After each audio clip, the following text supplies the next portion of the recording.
Now, once grounded, but now free. A cargo ship that's been sitting not far from the shore for days is finally back in deep water.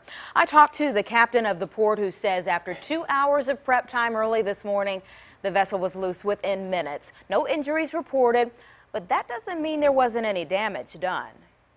Today, it may have only taken minutes in much calmer conditions to get the Ornac moving.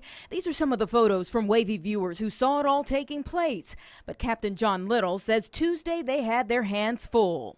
There were plenty of ships in the Lynn Haven anchorage that were secure on the anchor until this enormously strong front came through with winds clocked at over 70-mile-an-hour gusts. Hours went by, and as we saw the effects of that wind all around Hampton Roads, more ships' anchors began to drag. It was really in part to the tow vessels and in the really Herculean effort by the pilots to get to many of these ships, to nearly all of them, to get quickly aboard while the crews were lighting off their engines to keep these more ships from grounding. He says the 751-foot Ornac seen here in Chopper 10 video was already closest to shore, may not have had enough time to avoid what came next. And according to him, it's rare a ship of this size ends up in this predicament in Virginia Beach. But when they do, immediate concerns are injuries to people on board, damage that could have been caused, and pollution to the environment around.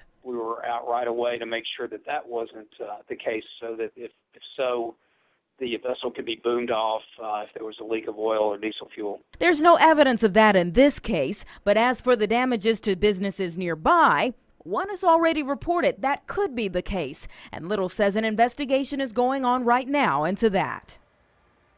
At last check, the Ornac was in the Lynn Haven anchorage undergoing testing for her engines and machinery. Captain Little also asked for an underwater survey to be conducted as well to make sure that the ship is safe to enter port. Of course, they wanted to load the grain that it was waiting to get when all of this took place.